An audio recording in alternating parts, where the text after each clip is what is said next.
Sometimes when we don't know if we are going in the right direction, or we feel lost and don't know where to go, we need to go back to basics. The same thing happens with savings. When you don't manage to save money no matter how hard you try, you end up without a penny in your account, or you don't have room to save. Then you need to go back to the basics to start saving, and that's what this video is all about. In this video we are going to give you 7 super basic but very useful rules that will help you save lots and lots of money.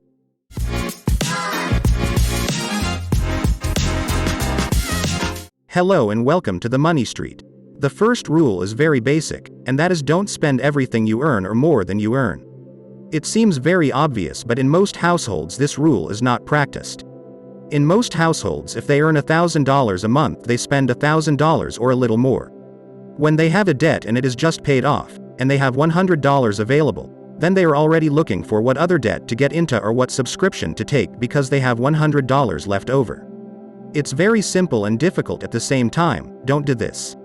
When you are spending everything you earn or more than, you have no room for savings, you have no way to save money because you have no cash available. Avoid doing this and I assure you that you will be able to start saving money. Number 2 is to write down all your expenses, and if you want to control your monthly expenses, it is necessary that you write them down, that you have them in writing, that you have a budget, and that you do everything possible to comply with it. This is how it is when a person arrives at a company and wants to evaluate his situation, make changes, repairs and cutbacks. You need a statement. You need a report. That's your list of expenses. If you want to control your spending so you can have more cash available to save, you need to write down everything you spend and evaluate it. Determine what that pattern of consumption is and be able to cut those corners that are not so necessary.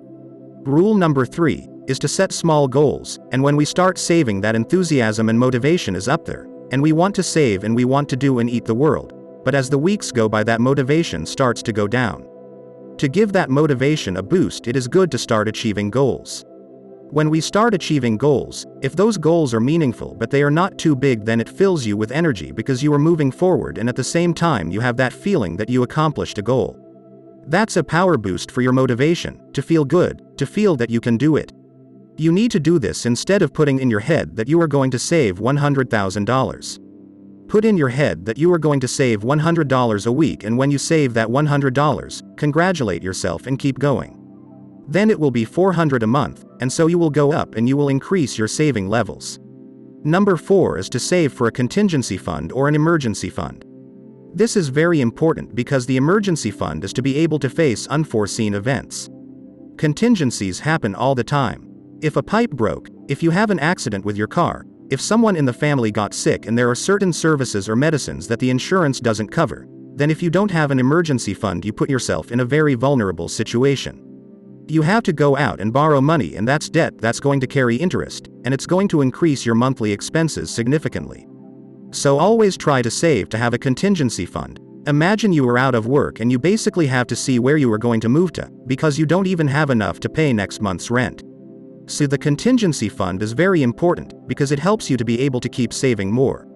If you are enjoying this video and want to be aware of new videos, subscribe to this channel and turn on notifications. Rule number 5 is not to use your credit card as a source of financing.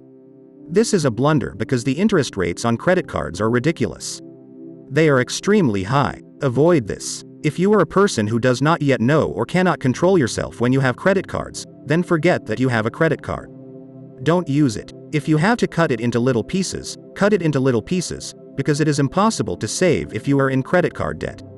The fees are very high, the interest rates are very high, and this is like a snowball effect that gets bigger and bigger and bigger and bigger. That is why it is important in this rule that you do not use credit cards as a source of financing. There are plenty of sources of financing today that you probably have access to that are much more attractive and much cheaper. Although in some countries it is important to build a positive credit history, which is done by constantly using credit, it is a double-edged sword. You can't build a credit history if you are always in debt and can't pay it back. Precisely, this positive history is created based on paying many debts constantly and without mistakes, and if you use credit to get into debt beyond your means, you will only achieve the opposite effect and worsen your history. Rule number 6, and a very important rule, is to watch out for and eliminate ant expenses. The ant cats are those expenses of small value, that are made repeatedly, that at the moment are nothing. These expenses, day by day, add up to a lot, and yearly they add up to a lot. One small expense of little money can add up to thousands over the course of a year. Even if you don't see them as big expenses, something as simple as having a coffee, having a cookie with it, and it is only $2 a day. If you add them up and you spend $2 a day at the end of the month, it will be $60, which in a year is $720. If you multiply that by 5 or 10 years, that is a lot of money that could easily pay for basic expenses. There are several salaries in that amount that you are spending on a daily basis. Avoid ant expenses. You have to monitor your expenses down to the smallest, and all the expenses that you can really save, that are not entirely necessary, cut them. That way you will have that money available to save. Rule number 7 is that you invest what you have saved when you already have a good capital amassed. Educate yourself. Inform yourself and invest that money in the market that you know best, in the market that you think you will do better and that you have the greatest possible control over your investment. Why is it important to invest money? First, because it creates extra income for you. This money starts working for you. Second, the money will not be eaten up by inflation. Remember that inflation is eating your money every month. Things are costing more, prices are increasing all the time, so the money is worth less and less. So far in all countries it works like that, so it is necessary to invest your money so you can counteract the inflation effect, not leave it in a checking account that pays you 0.02% per month, because that money is being lost. Basically, this is important, that you invest the money that has amassed that capital, invest it so that it generates extra income and so that it does not get eaten up by inflation. If you like the content that we are creating, you can support us by buying a coffee for us. With this, you will be contributing a lot to our work, and we will be able to increase our content. You will find the link in the description. Thanks for watching The Money Street, and don't forget to click the subscribe button for more financial videos.